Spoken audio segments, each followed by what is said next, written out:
Nakita ko po dito sa ating mga pinagbabasihang mga dokumento, ang DOJ pala, Mr. President, ay meron ding mga malalaking confidential funds.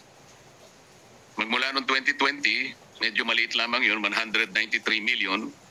Pumalo ng 216 million, 2021. Bumaba ng konti, 176 million, 2022. Pumarangkada na naman noong 2023, 526 million. Bumaba ng 2024, 168 million na lang. Bigla na naman pumitada ng 2025, 1.5 billion. At ngayon po sa GAB natin na isinumite rito, Sir President, Sir Sponsor, 364 million na lang. Pero dinagdagan po natin sa ating committee report, Mr. President, Sir Sponsor, ginawa uli natin na 729 million. Hindi ko po masyadong nasasakyan, Mr. President, kung bakit noong 2025, tumas po ng 800% ang confidential funds ng Office of the Secretary of Justice.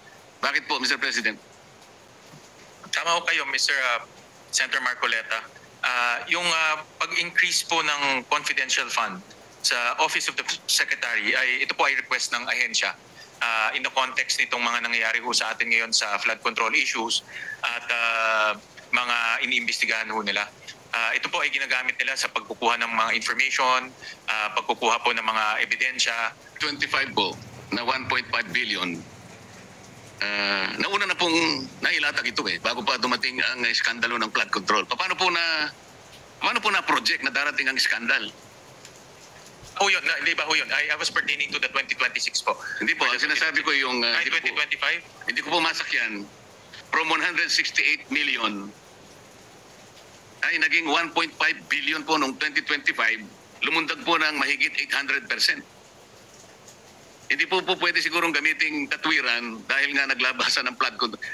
Wala pa pong flood control scandal nung ito po'y mailatag, Mr. President. Yung aking paliwanag, Mr. President, is for the 2026 budget kasi diretso ho namin kausap si Secretary Vita. And in fact during the hearing, kung matatandaan nyo, sinabi ko bakit ang liit considering na ang daming investigahan. So nagmuni-muni ho sila at bumalik ho dito at humingi po ng 180 million. Pero po yung 2025 po, yung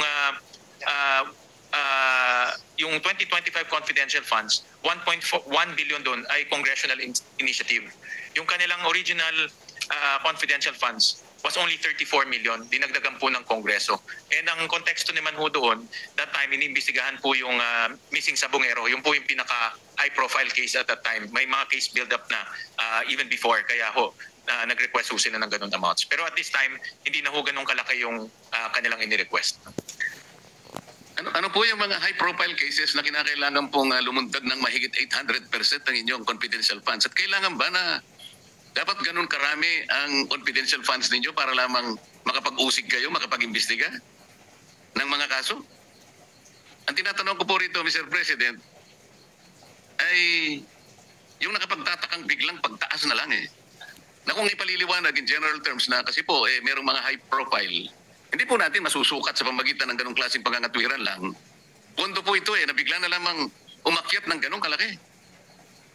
Well, at that time po, yung isa sa pinaka-high profile ay yung Mrs. Sabongero. At alam naman ho natin prior to the flood control, ito talaga yung binibigyan ng malaking diin. So yun po yung mga high profile cases na minomonitor po ng DOJ, kaya kailangan ho nila ng confidential funds. Pero but for 2026, hindi na ho ganun kalaki ang ibinigay po ng Senado. Mr. President, gusto ko po sanang paniwalaan yung pagdadahilan na yun Kaya lang nahihirapan po ako, pasensya na kayo. Para hanapin po natin yung nawawalang mga sabongero na yung ay itinapon sa lawa ng lake.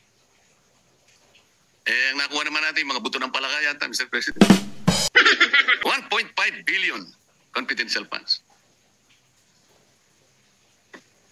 Yung dating ombudsman, hindi na nga po humingi ng confidential fund. Napikon na po rito sa usaping ito. Maging ang opisina ng Vice President, huwag nyo na akong bigyan. Pero kayo po, Mr. President, maski na po yung 729 million 2026, nalalakihan pa rin po ako